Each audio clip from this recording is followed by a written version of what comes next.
चलिए अब T20 world cup 2024 की जहाँ तक बात है तो उसके बारे में जो भी शेड्यूल वगैरह थी उन सब की बात तो यहाँ पर हो गई। अभी बहुत लंबा वक्त है, 5 महीने का वक्त है। जब जैसे जैसे वक्त करीब पहुंचेगा तब उनके बारे में बात होगी। अब फोकस करना चाहिए प्रेजेंट में, वो है अंडर 19 वर्ल्ड कप जो शुरू होने वाला है 2024 का।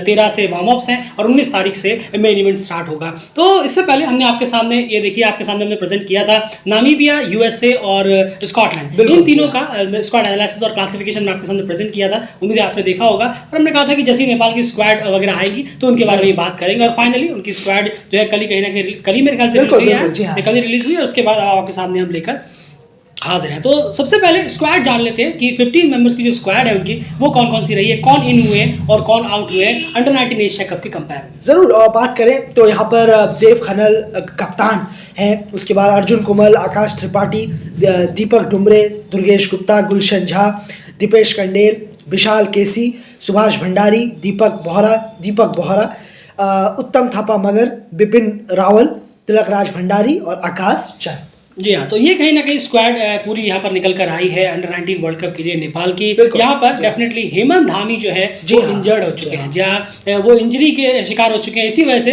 कहीं ना कहीं उन्हें यहाँ पर वो इस टूर्नामेंट में वो नहीं जा पाए। उनकी जगह पर दुर्गेश गुप्ता को लिया गया है। इतना जरूर है कि एक बहुत बड़ा सेटबैक जरूर है, बहुत बड़ा सेटबैक है, क्योंकि हेमंत धामी बहुत बेहतरीन ऑप्शन होते हैं साउथ अफ्रीकन कंडीशंस में। बिल्कुल सही कहा आपने, एक लंबे चौड़े कद के बॉलर है, अच्छा बेस अच्छी है। बिल्कुल सही कहा आपने, बहुत अच्छा उनका एक फॉलो थ्रू भी है, बहुत बढ़िया, जहां और बेहतरीन थे, जिससे जैसा हमने देखा भी था उन्हें नई बॉल से उम्मीद थी कि शायद वो वर्ल्ड कप में जरूर जाते, लेकिन ये इंजरी वगैरह ये सब तो हाथ में नहीं है, कब हो जाए ये कुछ कह नहीं सकते। बिल्कुल, एक क्रिकेटर के में यही सबसे बड़ा रहता है इंजरी को लेकर। चलिए बस उम्मीद करेंगे कि दुर्गेश गुप्ता जो रिप्लेसमेंट यहाँ पर लिया गया है वो कहीं ना कहीं अपना 100% यहाँ देने में कामयाब रहे। अब क्लासिफिकेशन की बात करें तो अंडर 19 एशिया कप से पहले भी हमने चीज़ की थी, बैट्समैन, ऑलराउंडर और बॉलर्स का क्लासिफिकेशन के तौर पर बैट्समैन जो है वो कितने लेकर नेपाल गया है इस टूर पे। जरूर, अगर हम बात करें बल्लेबाजों की तो देव खन्ना, अर्जुन कुमल, आकाश त्रिपाठी, दीपक डुमरे जो कि विकेट कीपर भी हैं, दीपक बोहरा, उत्तम थापा मगर, और उसके बाद बात करें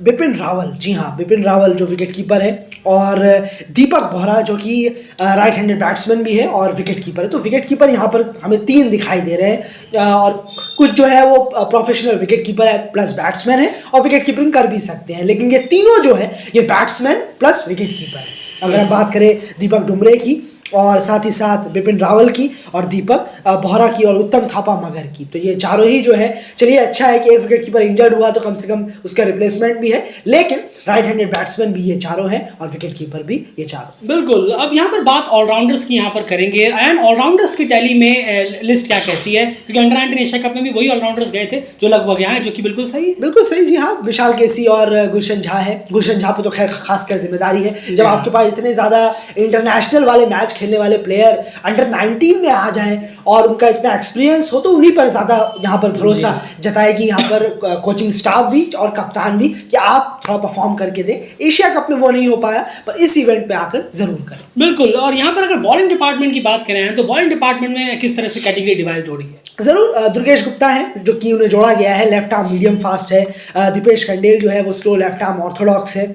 Subhash Bhandari right arm off break, Tilak Raj Bhandari right arm leg break, और आकाश चंद जो कि राइट आर्म मीडियम बॉलर हैं। तो ये जो बॉलर्स हैं जहाँ पर leg break, off break, left arm orthodox भी है, लेफ्ट आर्म मीडियम फास्ट भी है, राइट आर्म मीडियम भी है। तो ऑप्शंस तो सारे हैं, जो वेरिएशंस कहना होगा, 3-4 वेरिएशंस के साथ नेपाल जो है वो उतर रहा है इस अंडर 19 वर्ल्ड कप। बिल्कुल, तो स्क्वाड जो है वो किस इस तरह की है, क्लासिफिकेशन इस तरह का है। तो यहाँ पर अगर हम देखें तो यार एक चीज़ जरूर है डेलिकेट जो आपके सामने जरूर कहना चाहेगा कि इन गेम्स में जो है, जो अंडर 19 वर्ल्ड कप जो साउथ अफ्रीका में होने वाला है, प्लेइंग 11 में कोशिश करनी चाहिए कि ऑलराउंडर्स की जो नंबर्स हैं वो कहीं ना कहीं थोड़े से रहने चाहिए, ज़्यादा से ज़्यादा ऑलराउंडर्स को अगर आप ज़्यादा प्रेफर करेंगे तो ज़्यादा बेटर रहेगा प्लेइंग 11 के लिए, जो आपको बॉलिंग के साथ साथ कहीं ना कहीं बैटिंग का भी ऑप्शन यहाँ पर प्रोवाइड कराने में कामयाब रहेंगे। ऑलराउंडर्स का रोल बहुत इंपॉर्टेंट होगा इस तरीके के इवेंट्स पे। बिल्कुल सही कहा आपने, और खासकर हमने देखा भी है कि दीपेश कंडेल भी थोड़ा सा कंट्रीब्यूट कर देते हैं आकर,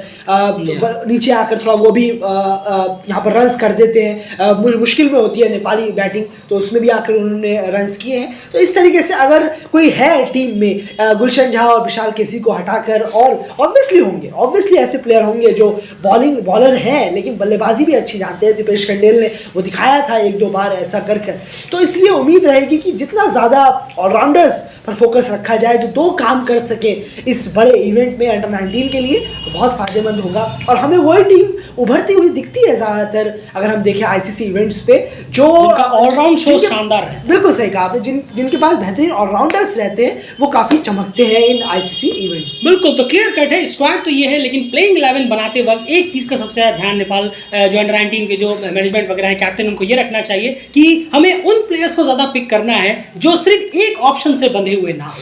वो बॉलिंग के साथ साथ थोड़ा बैटिंग भी कंट्रीब्यूशन दे, और अगर बैटिंग करते हैं प्रोफेशनल बैट्समैन को हटा के, मैं टॉप 3 को हटा कर कह रहा हूँ, उसके अलावा बैटिंग के साथ साथ जो बॉलिंग भी करते हैं, जैसे कि ऑलराउंडर्स की हम बात करें, बैटिंग ऑलराउंडर होते हैं और बॉलिंग ऑलराउंडर होते हैं, इस तरीके के ऑप्शन के साथ जाएं तो बहुत बेहतर रहेगा, क्योंकि बहुत जरूरत पड़ेगी। और एक तो और टफ कंडीशन है कि साउथ अफ्रीका में होने वाला, क्योंकि अब वो बात नहीं रही कि आप यूएई में गए हैं या श्रीलंका में आप खेलने वाले हैं या एशिया कंडीशन पूरा हट गया, बिल्कुल डिफरेंट कंडीशंस यहाँ पर होने वाली है। और तो यहाँ पर कहीं ना कहीं कंडीशंस का बहुत इंपैक्ट रहेगा, किस तरह से टीम इससे टैकल करती है, उससे पहले प्रिपरेशन किस तरीके का होता है, वार्म अप मैचेस में टीम खुद को कैसे ढालती है, वो सब भी आपके सामने हम प्रेजेंट करेंगे और सारी अपडेट्स आपको लगातार मिलती रहेंगी। लेकिन फिलहाल स्क्वाड एनालिसिस में यही सारी चीजें कहने के लिए थी। बाकी जैसे ही टीम जो है करीब पहुंचेगी, अंडर 19 वर्ल्ड कप बहुत बहुत करीब आएगा, वार्म अप के मैचेस के भी हम सारे आपके सामने एनालिसिस वगैरह सब प्रेजेंट करेंगे कि क्या क्या चीजें अच्छी रही, क्या क्या चीजें बेहतर रही, किन का किस तरीके का वार्म अप रहा, सारे डिस्कशंस लगातार चलती रहेंगी। फिलहाल फोकस अंडर 19 वर्ल्ड कप पे रहेगा,